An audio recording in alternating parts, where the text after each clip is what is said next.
Welcome to the ReRooted podcast with Francesca Maximé, trauma-sensitive mindfulness meditation teacher and poet. Together, we'll take a closer look at approaches to transforming trauma with insights from psychology, neuroscience, spirituality, social justice, and the creative arts. Join Francesca and her guests for an exploration of our shared connection and how we can cultivate greater compassion for ourselves and for others. If you'd like to support Francesca and the ReRooted podcast, please visit BeHereNowNetwork.com/Francesca.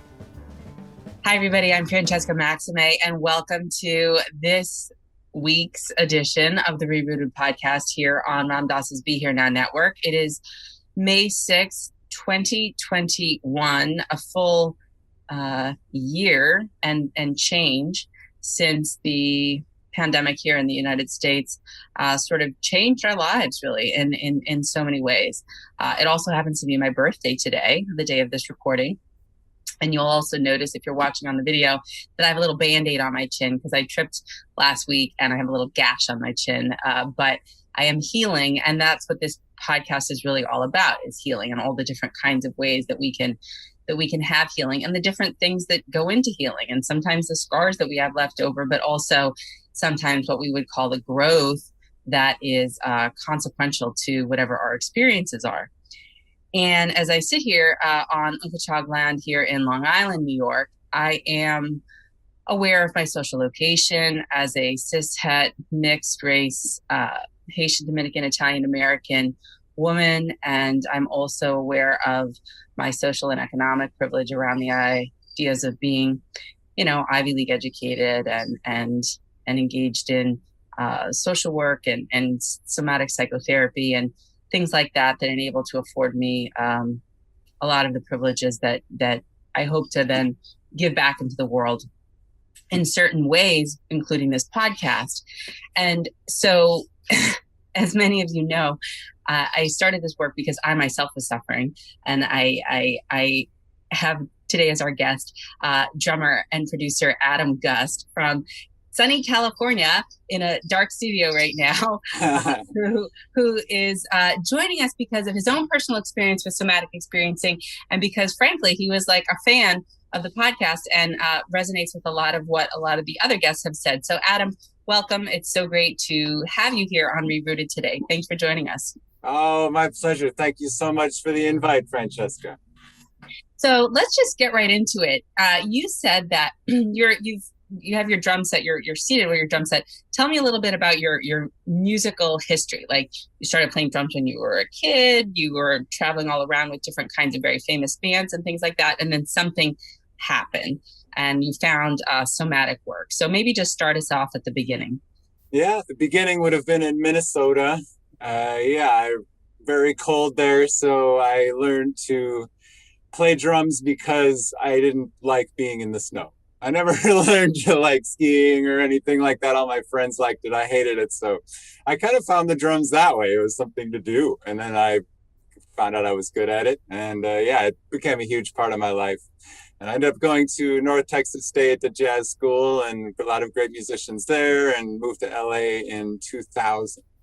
And had enough friends from college that had moved out to LA before me. So it helped a lot to start working right away. And I was really fortunate for a long time out here. Yeah, it's been great. Beautiful. And so as you played professionally, you played with a lot of people that are not like little people. These are big musicians. You've traveled all around the world and stuff like that.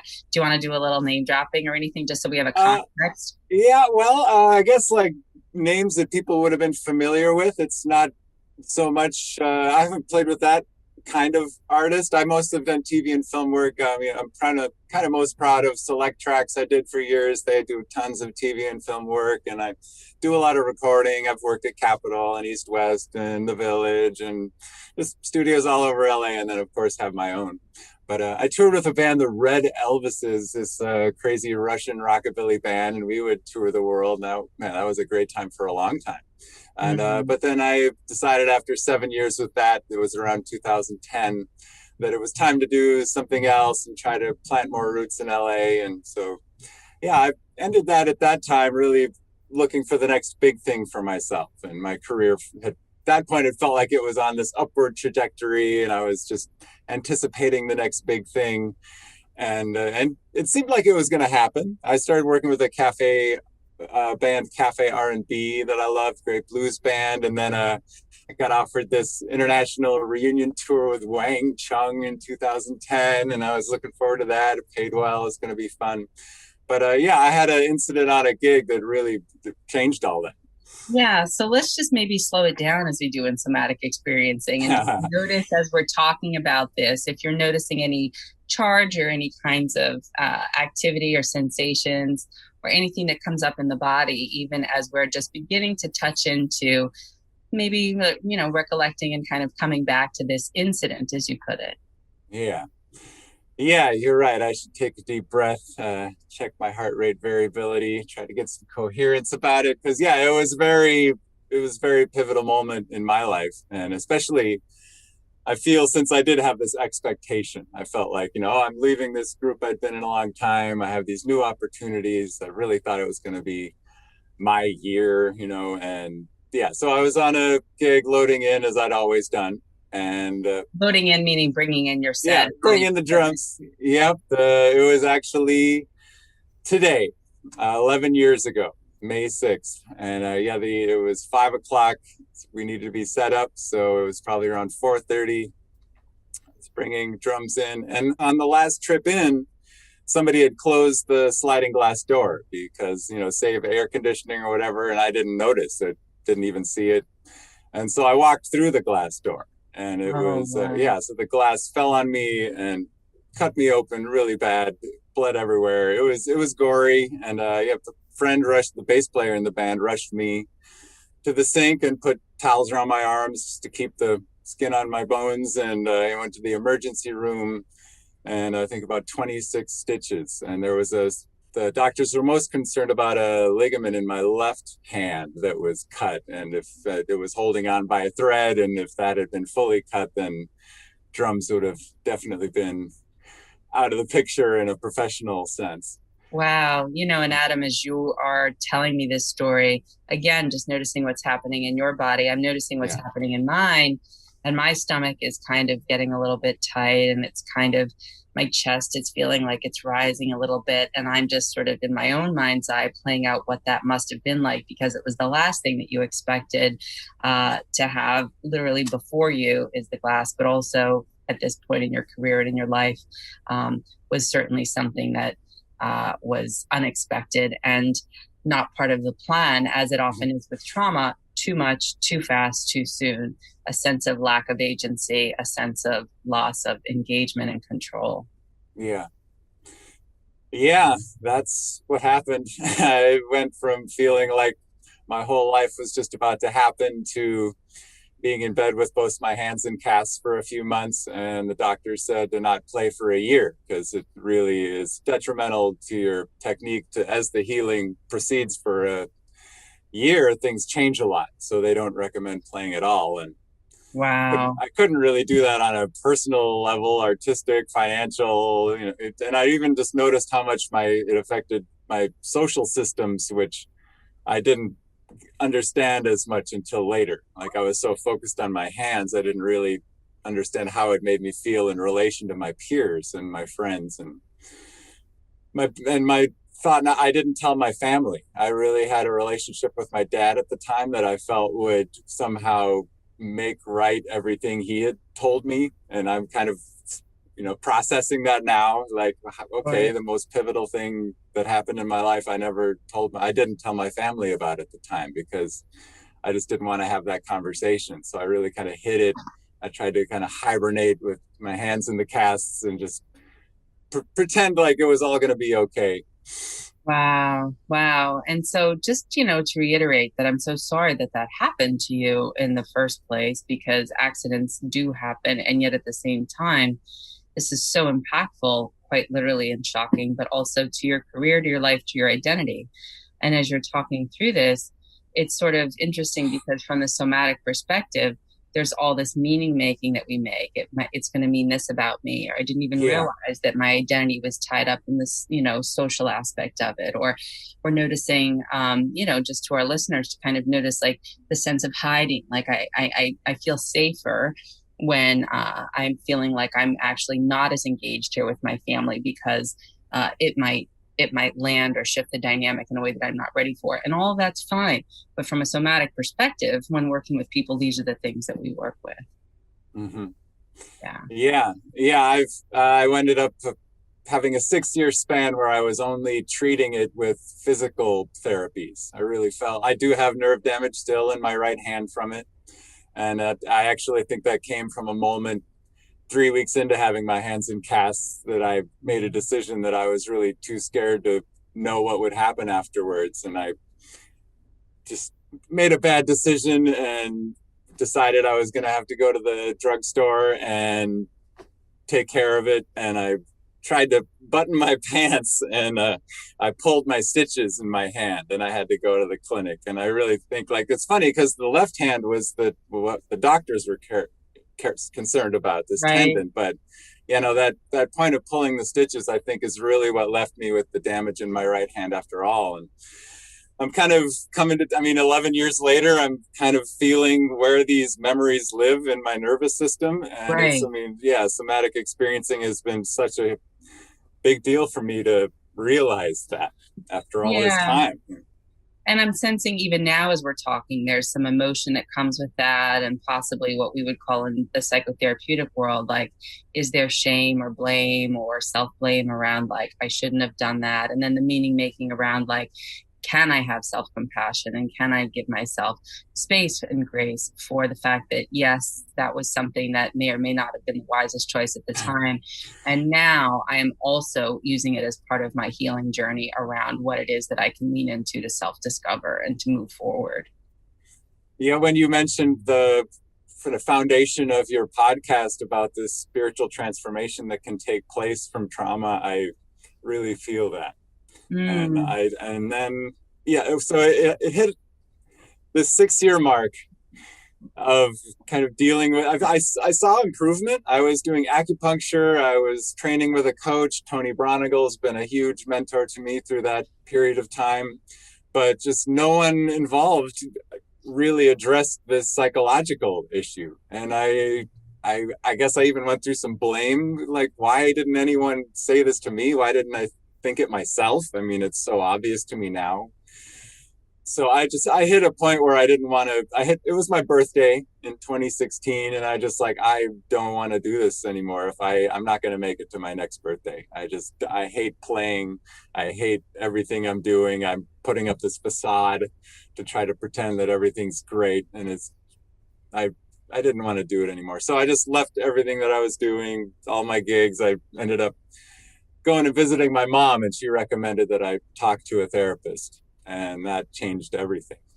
Wow, good for you. And that person that you ended up working with at that time, you mentioned the spiritual aspect of the podcast, but that the therapist actually worked with somatic experiencing, or is that a different kind of therapist? No, I came into SE a few years ago. This was 2016. Marge Graham Bowman. I was just oblivious to the psychological impact of what happened, and I had 2 sessions with her. And on the second session, she was just told me, like, okay, Adam, my arm was cramping up in the middle of all my big gigs. I mean, like, I'd be at Capitol Records, and I just knew that in that situation, my whole arm was going to tense up. And so I did have these adaptive strategies that I worked on with my coach to shift fulcrum back here so that I could play it all. But I mean, it was really just like trying to get through it in these moments that I dreamed of having, playing House of Blues, touring, all these gigs that I would have normally looked forward to now were these huge obstacles. Just try to not, mess up, just try to get on base, much less hit the home run. And right. I just didn't want to do it anymore. It just felt like a fraud. I felt like a poser. Like I felt like an amateur in this sense, like instead of stepping up to the big occasion, now I'm even more vulnerable. And so, when Marge helped me to see that, it made a huge difference. She's like, Adam, you haven't talked to anyone in 6 years. After this accident, your arm is tensing up and you haven't talked to anyone. And I was like, well, why would I talk about it? I hate talking about it. And I just like this kind of humor came up and she just stared me down. And yeah, I'm like, yep, okay, you're right. It's a psychological issue. Yeah, yeah. And so then that was the beginning of the healing process at a deeper Yeah. level. And yeah, some emotion comes with that as you even just sort of dip into like, wow, that was really the turning point of feeling hopeless to feeling like, okay, you got me. Yeah, she got me, and she was amazing. I ended up getting this cruise ship gig. It was the perfect thing. It was 6 months, and it was a show band. I worked like 10 hours a week. So all I did was read the book she recommended. And I mean, Terry Real's book was really the blue pill for me. I just, I don't want to talk about it. Yeah, yeah. Guide to Male Depression. Yeah, he's also one of my mentors. Oh my gosh, your podcast with him. I mean, even he got emotional on your podcast. So I'm like, oh man, I'm doomed, but I'm okay with that. But yeah, it was really like his three-pronged strategy to trauma, like the physical, the emotional, and the gender role side of it. Like those were two of the three that I was just completely ignorant about until then. Wow. And then I just ended up of course, Bessel's book, and then I just ended up reading whoever was quoted in those books, I would read their books. I mean, Bell Hooks' books were huge for me to just kind of get the bigger picture of what sort of underlying things, that I was ignoring about how I related to my community. So yeah, well, Bell Hooks is a beautiful, amazing, spiritual and feminist author, theoretician, academic, and writer. And tell me, I'm curious to hear from you when you mentioned the piece around patriarchy from Terry, how you found her work to be supportive in your new understanding of how that structurally influenced you personally.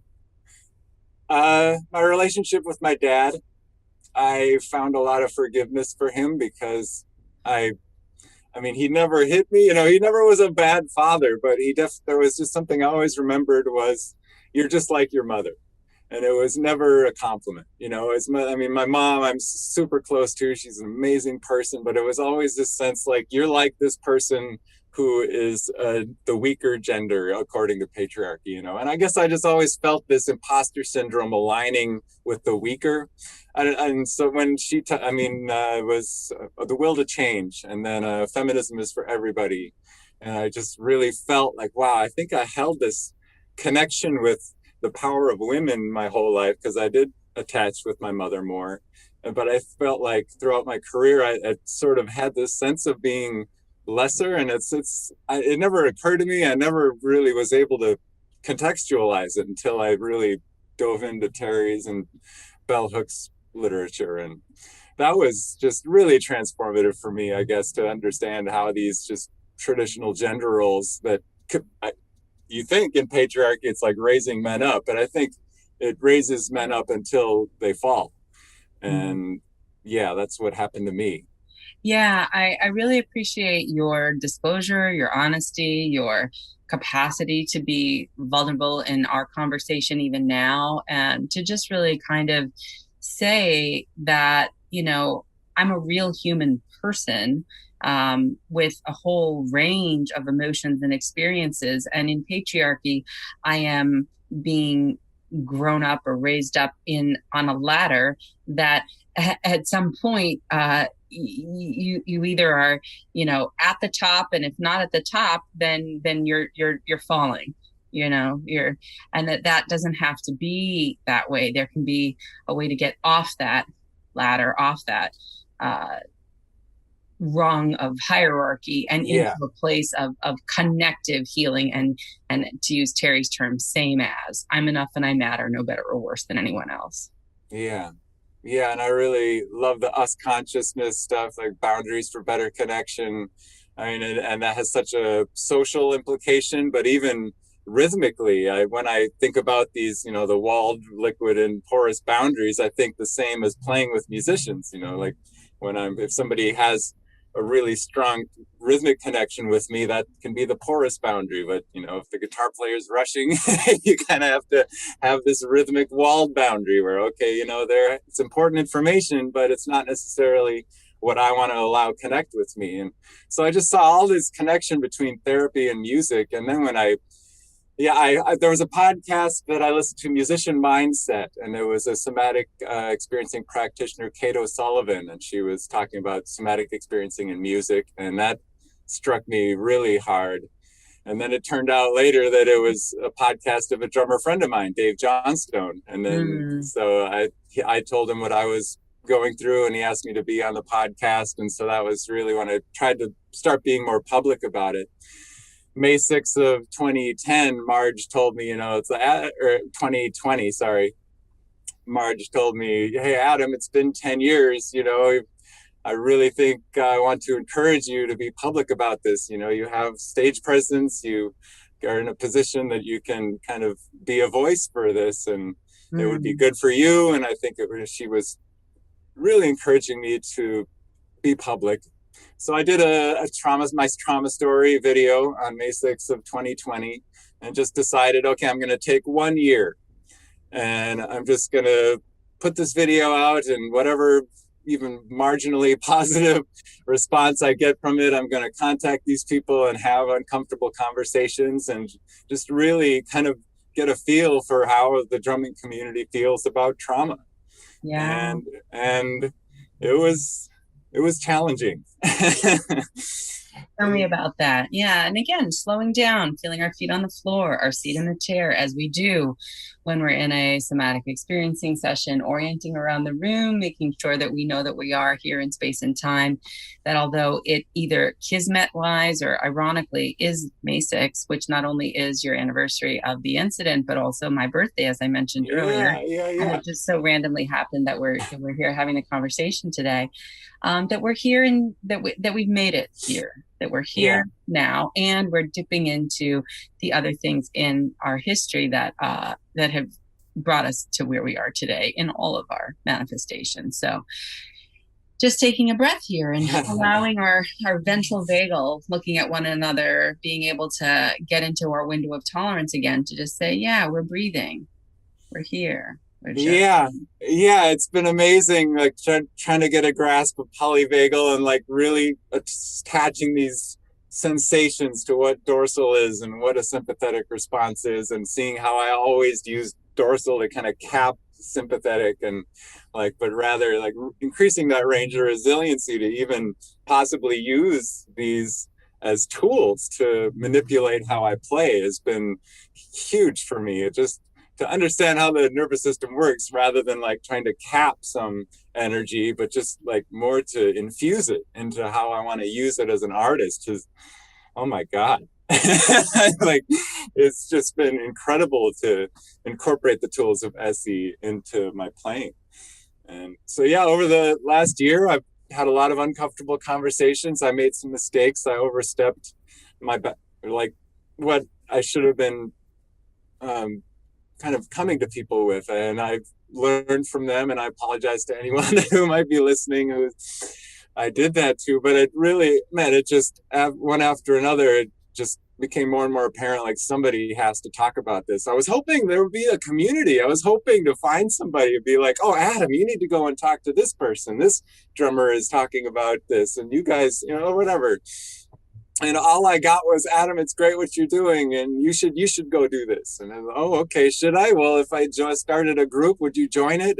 No, because they want this anonymity. And it's oh, okay, well, that's why there's no group for this, is because you can't have a group if everyone wants to be anonymous. And this is everyone from drummers who have the biggest gigs in the world to people who just started playing. And so I just decided, okay, well, I guess it's me then. So that's when I really felt like I need to start a school based on these trauma therapies that I'd been working on. And the more I dive into it, the more the less it is about pulling myself out of any kind of depression or trauma or nervous system wound. And more it becomes about reaching the mountaintop, because clearing out my nervous system and becoming aware of how to get rid of these wounds from my accident from when I was 14 at a basketball camp, when I was 6 in first grade, just these memories that I learned to find, and get them out. And I'm playing the best I ever have now. And oh, I'm so happy to hear that. Yeah. Me too. Celebration. No, really. And really, I really want to underscore that, because again, positive neuroplasticity, really letting that sink in, marinate, and absorb. To kind of talk to Rick Hanson's points about that, is that really turning our attention around the idea of I'm playing the best I ever have in my life. All of these things have happened. 6 years old, 14 years old, the incident with the sliding glass door, and I'm here, and I'm playing the best I ever have, and I have a little humility, and I have little experiences that maybe are, teachable moments for me, and my art, my creativity is flowing in a way because my nervous system is more malleable, is more flexible, is less rigid, is not overly porous, is not overly tight, that I can be with my flow of experience, to the mindfulness principle, that I am more in alignment with the equanimity, the balance, and the flow of experience that I naturally am here to be. Yes. Mindfulness has been huge for me. I always, whenever I would have a time alone, I would always be thinking hierarchically before my accident. I would always be, who has this gig? Whose gig is bigger than mine? Whose is less than? Money, and prestige. It was so shallow, but it's funny, when the mind is so preoccupied with all this hierarchy of life, it just doesn't pay attention to anything that's underneath. And so I guess really when I started digging into the information of the, sensation, information of the body, I just really started feeling art more deeply, and drumming in particular. Oh my God. I mean, yeah, I can't believe drummers aren't talking about embodiment and somatic experiencing, of all people. Well, it's funny. I mean, and I want you to play, and I also want to show the video that you sent me about the podcast that I did with Shelley Harrell, Dr. Shelley Harrell, okay. Who's the creator of Soulfulness for Life, who I had interviewed at one point, that you found inspiring, as she had referenced a song by James Brown, Super Bad, and I'll show that in a moment. But I guess two things. I will ask you to play live when you feel appropriately ready during this podcast, to whatever moves you or feels you, and maybe reflect on what's different, or what are you noticing as you're playing now, because you are able to be in a state of awareness around whatever your somatic experience is as you're playing. And also maybe dip into some of the spiritual aspects that you just mentioned when you said, I used to think of things in a hierarchy, like Carol Gilligan says, in patriarchy we're ranked, and in reality we're linked. Yeah. Actually that's not her, that's Gloria Steinem, but same principles. Yeah,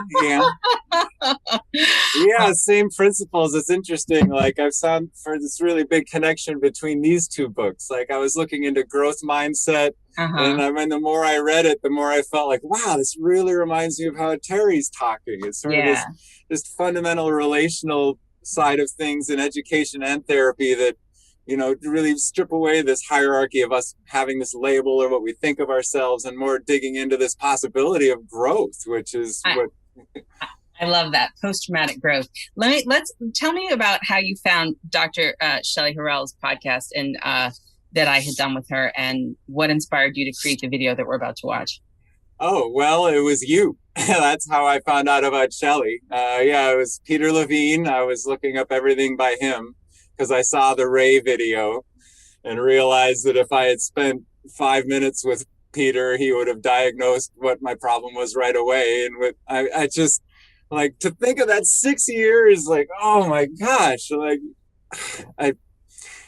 For our Anyway, listeners, I just want to say the Ray video is a video that you can find online about a war veteran who Dr. Peter Levine had worked with and who was able to move through a lot of the trauma that he experienced and move into really showing up with his wife and family and things like that in a different way. So anyway, that's just a reference point for our listeners, but go on, Adam.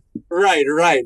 Of course, you've seen it. It's amazing. And it was just life-changing for me to think that can be possible for people who are suffering. And so, I was looking up everything by Peter Levine. I read his books and I sought him out, and I saw him on your podcast and loved it. It was great. And then I just started looking at, I saw the list of people who had been on your podcast, and Bessel and Terry, and I was like, oh, okay, this speaks to me. And so I kept watching your podcast, and that's when I saw Shelley's episode with you, and wow, like that is just the deepest anthropological, like, music history lesson for, I don't know, I just think every musician should see that. And the whole time through the video, I felt the kind of timing of the song. I felt like you were kind of feeling 120 BPM in the interview the second time I watched it, and I'm like, oh my gosh, I got to do the soundtrack. Are you kidding me? I love that. Okay, so we're going to watch it now, but I want to just, again, underscore, if you listen to Bessel van der Kolk, if you listen to Dr. Bruce Perry, if you listen to Stephen Porges with polyvagal theory, and all the other practitioners and trauma model creators, including Dr. Pat Ogden and Diane Poole Heller, that, integrate things like attachment theory, all of whom have been on the podcast, that you really are very much dropping into what is in some ways a natural biological rhythm, heart rhythm, breath rhythm. And of course, as a drummer, you are the heartbeat of the experience, and it's moving through you and with you. And yet our cadence, our prosody, the tone, the pause, the space between the notes or the beats, that those are all important. And as Bruce Perry talks about, the consistent, repeated, discernible sort of predictable patterning is very nice for our brains when it's experiences that are pleasant, but equally imprinting in our brains when it's unpleasant, when it's, chaotic, like our brains take things in. So when we are able to engage in yoga, in music, and as Stephen Porges talks about the clarinet, using his mouth and music in that way, and the vibrations there, that it engages our subdiaphragmatic and our diaphragmatic, parts of our vagus nerve, so that we are able to be more regulated, and that drumming very much does that. So I'm going to show the video and then you can talk about it afterwards. But this is the piece that you created, and I think it's great.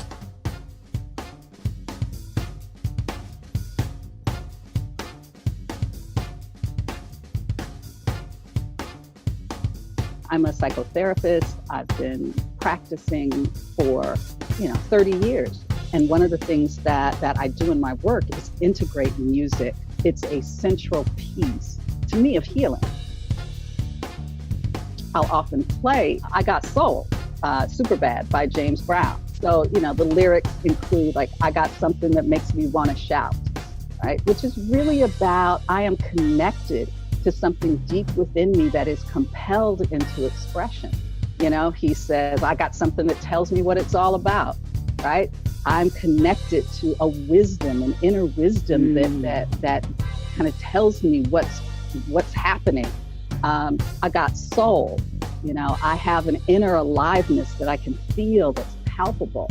And I'm super bad. I have innate worth and dignity, so these are all contemplative, spiritual kinds of messages. And so for me, my introduction to kind of using contemplative processes for healing was through music and, messages through soul music. I think one of the powerful things about music is people are communicating individual experience and collective experience that resonates, that touches us. It's beyond words. How music can touch us is beyond words. And often these experiences of stress and trauma are beyond words. Yes, yes. So for me, the construct of soulfulness is really about connection, fundamentally, and how stress and trauma, and all forms of stress and trauma, one of the biggest impacts they have is disconnection.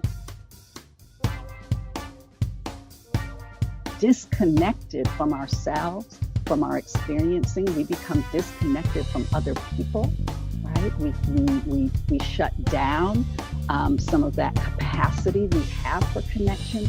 And so soulfulness is really, at its essence, about kind of reclaiming our connectedness.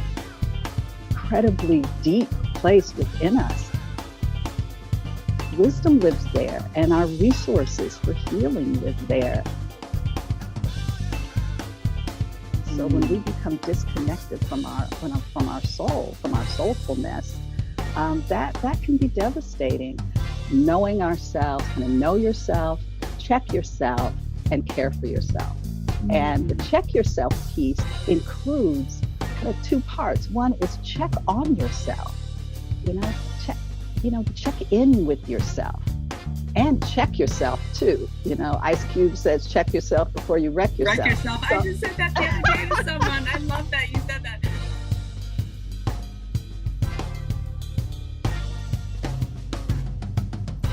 Checking ourselves when what we see may not be congruent, with how we really want to live.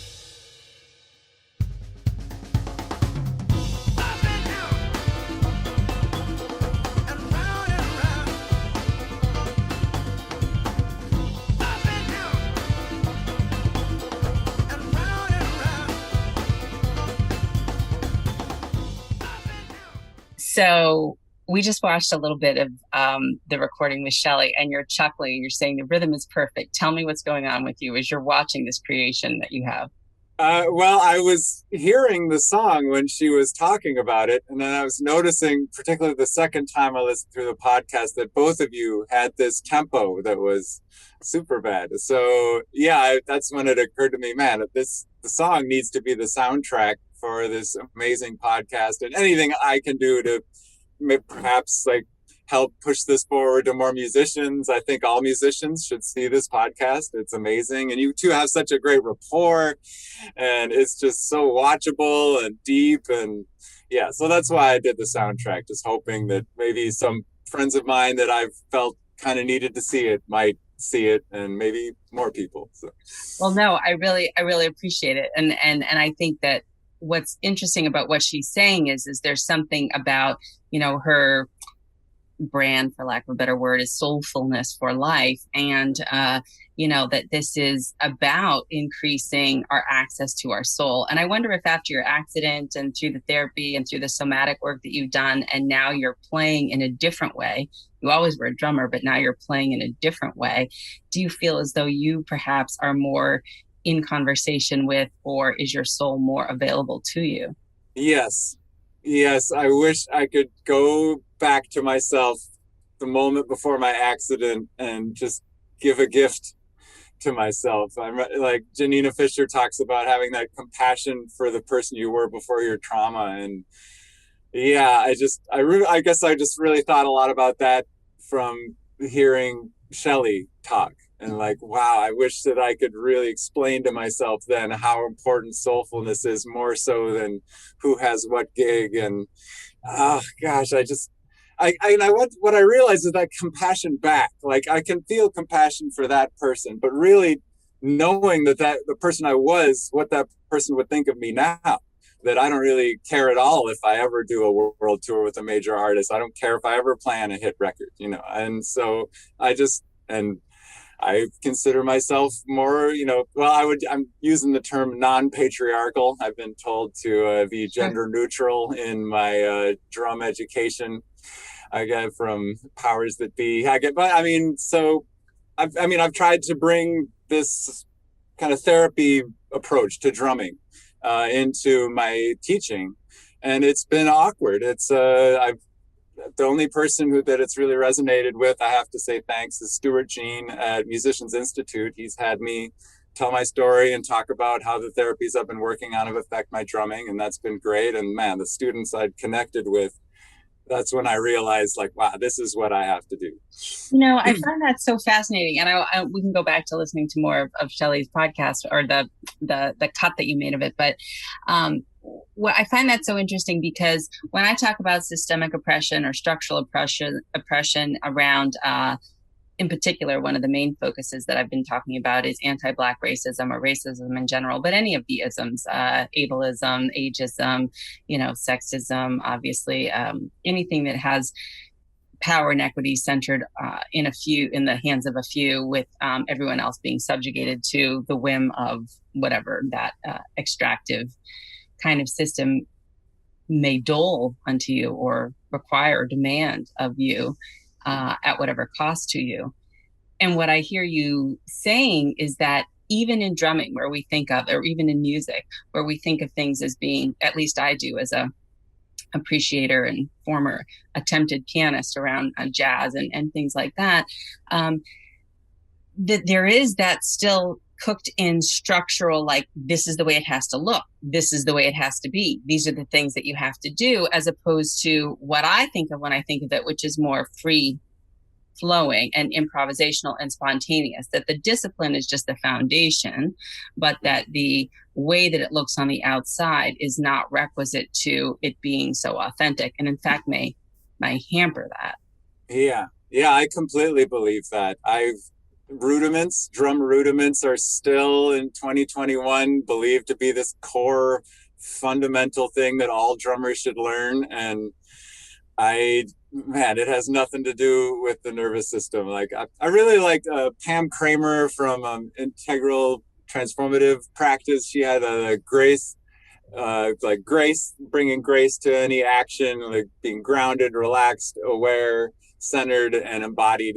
And when I heard that, I felt like, wow, those sound like drum exercises. Those are like warm-ups, to get grounded on the drums, and then relaxation, which is one of the hardest things, and like the whole connection with memory. Like, I don't even know how to teach relaxation without talking about memory anymore. And I don't see it in drum education at all. And awareness, proprioception, interoception, exteroception, how those all relate to drumming. I mean, proprioception is what we do as drummers, and it's like, to not explore that is, I think it's really doing a disservice to students. And so I can't not see it. And so when I want to teach now, I feel a little bit of an impediment with certain structures. And so I've been applying these things to myself here, with just incredible success for myself. And I feel like I need some help from the therapy community, because in drum education, to tell people not to teach rudiments, I'm going to get lambasted, Well, it's funny, as you're talking, the words that come from me are decolonizing drumming. Yeah. I am noticing this more and more, the kind of trying to bring this into education systems that exist it's just too challenging. That's why I've tried to think, okay, what are some educational tools that align with therapy? Like, that's why I thought growth mindset. Okay, I can kind of fuse it with that. Well, what I think is so ironic, and it's a lot of the big critiques that I have of Western psychotherapeutic models and trauma models, is that all of these are really more indigenous, more shamanic, more, close to the ground, organic, vibrations from the get-go. But because we've had so many structural, constrictive, systemic, at the personal level in families, the way that we've, in the Western world, said a family needs to be, it's not about a village, it's about a nuclear family in your own little individual house, or, if you're fortunate enough to have one, as opposed to this collective support, that there's a cost to that. But that in these other communities and that you're drumming and you're dancing and you're literally closer to the ground. In, certain Asian cultures, you're not on a high bed, you're on a low tatami mat. You're closer to the earth, and you have a different way of connecting to one another and to the natural rhythms that are available to you. And so I just feel like all of what you're talking about, ironically, especially with the drumming, is pointing right back to source, right back to the original, and that you're sort of traveling through the structural ways in which drumming, although creative, has become rigid, and you're trying to bring it back to a place that integrates the Western perspective, but really brings it back to where it came from. Thank you. That's what I'm doing. Yep. Yeah, it's funny, even just grounding, like that basic principle, imagining roots coming out of the bottom of your feet, that root to going to the center of the earth, that really struck me like, wow, I'm always up on my left foot. I kind of like on the hi-hat, I would always kind of lift the heel. So I started putting a camera down there and noticing in Logic that my beat placement was ahead of the beat when my left foot would come up. And so when I go to open hi-hats, I've been noticing, okay, my tempo like shifts a little bit. And so I've been really practicing to break these patterns, these tension and movement patterns, and ground the feet. And I see it on the timeline that I'm so much more centered. And when I hook up this, I have this heart math thing. I've been trying to get coherence while I'm playing, and I align that information with Logic with 3 cameras, so I can see tension in my shoulders and my feet, and I can see facial cues. And so I'm trying to put all this information together, and I just seeing more and more how related it is. And now when I see my favorite drummers, I'm kind of noticing, wow, how are they breathing? Like, what's happening in their nervous system? Like, I'm trying to think about, and then I see impact things that are going to cause drummers problems in 10 years, who are my favorite drummers. And I just like, wow, go ahead. And please, in somatic experiencing language, we would say there's hypervigilance, there's an override. And so we can only do that for so long, right? Like that thing your heel was doing is like the hypervigilance, like it's anticipating. So that would be anxiety, right?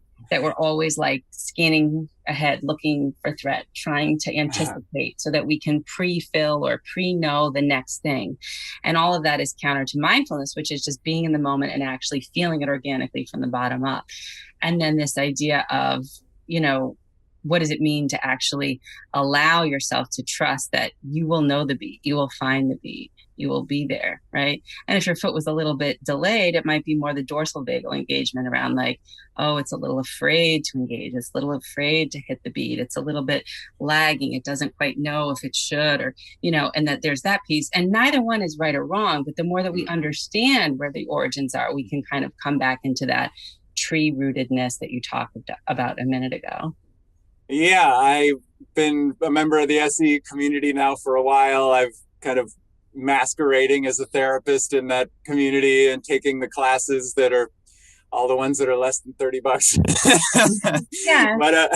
But and just reading and kind of applying these things, and it's made all the difference for me. Well, let's listen to the difference it's made. You want to play something for us? It's early. I'm a little self-conscious. I would love to talk about some of these exercises that I've applied. Go ahead. So definitely like reducing tension to the point where you can start deciphering, is that tension something that's serving me, or is it something that possibly is linked to a memory? And so I remember there was this tension in my shoulders that I couldn't figure out. And I would notice, in the side cam, I'd always kind of like do this slight lean forward, and that would affect the time. And so I'm trying to figure out, how can I keep from doing that? And so it's this little posture brace that I got. I was like, this couldn't possibly do the trick. But if there are any drummers watching, like, just to do this and restrict the movement and hold this and play and like try to hit this crash and not drop this shoulder. And so I think it also it kind of gives a centering to playing. And then when I linked that with being grounded and relaxed, I started noticing, wow, this tension that was in my back started triggering this memory of basketball camp when I was 14. And I ended up dreaming about it. And then people who weren't there were in my dream, and I started journaling a lot about it. And I started just realizing that there was this tension that was linked to this memory. And then actually this is a cone for my dog. And I ended up putting this around my neck so that I wouldn't lean forward. And so then I like sat up really straight, and that started triggering these memories of when I was younger. And so I was like, wow, I have all this garbage in my nervous system. And then Betsy Politan's book is really like the blueprint for what I'm working on. She's applying somatic therapy to musical theater at Boston University, and she and Peter are working together. And man, that's been amazing to do that work. And I don't see any other drummers doing it. Dave Elich is applying Alexander technique of embodiment for drumming and has a lot of success with it. But I think I've mad respect for the guy. I love what he's doing. But I think where I fit into that is a little bit fleshing out the nervous system a little bit more.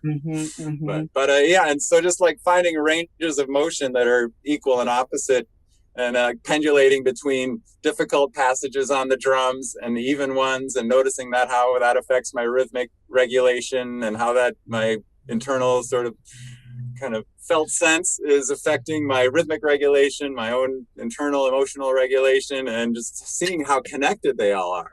Yeah. And so, I mean, I just feel like now I really found a way to remove all tension, because I have this nerve damage in my right hand, and I would have this point where my whole arm would tense up. And so I almost had to overcompensate by having no tension. And in doing that, I've just developed more ways to play that, like, if I stopped at any point in this drum technique, this is Gruber. It's kind of, I use a combination of like internal rotary, German, French, outward rotary, and Spivak, and this is Gruber and Stone Stroke, and just a lot of varieties. But this one in particular, Gruber, is with these. This is the fulcrum, and I mean, man, it's just, you're barely holding the stick this way, and you can get a lot of power. And it's been amazing to be able to find that, because this fulcrum was always a huge tension problem for me. It's funny, as I'm using my little magic stick here to kind of mimic what you're doing, right? Because this is about the waves of activation take about 90 seconds to rise and fall within our nervous system. And so anytime we feel as though we might actually be really afraid to cry, if we just give it the length of time that it takes here, or that if we feel like we're angry and we actually feel through that deactivation, that it'll come and go. But that as you're doing this, again, it sort of says to us and speaks to us, not too tight and not too loose, which is a core mindfulness principle around, we're not wanting to be a fist, and we're not just wanting to be limp, but we're wanting to be relaxed and alert, engaged and available, and yet not too here or too there. And so this is your loose but centered. Yep. Hey, you've got a great Gruber technique. I don't know about that. I would try to Gruber in life. Adam, is there any final thoughts about how people can find you and what they can learn about where you are? Because we're going to wind down the recording. Yeah, my YouTube page, if you search Adam Gust on YouTube, there's a lot of videos of befriending your practice, is how I'm applying SE to drumming. I'm very interested in the certification program. I don't know if that's something that would ultimately apply to me or not. All I know is I took the Somatic Basics course, and it outlined the certification, and that's the most beautiful thing I've ever seen. And so however I can bring that more into what I'm doing and kind of expose it to other drummers, that's about the coolest thing I can imagine doing with the rest of my life. So, yeah, that's what I'm up to. Adam, I so appreciate everything that you've offered. Really a tender and vulnerable look at your own journey, and really honest disclosure about sharing the resistance that you bumped into when you've tried to have other people perhaps when they weren't quite ready, but you were inviting them into the space to talk about some of their own traumas and their own experiences, and how we respect where people are at. And we also celebrate our own trajectory, and everyone is invited to come along if they so choose. So thank you for coming along on this podcast of ReRooted. Adam Gust, drummer, producer, and teacher, to be perfectly honest, and an experiencer of life. Thank you so much for joining us. Oh, my pleasure. Thank you so much for having me. I'm a big fan of you and your podcast. Best wishes to you. Thank you, Adam. Take good care, and we'll see you next time.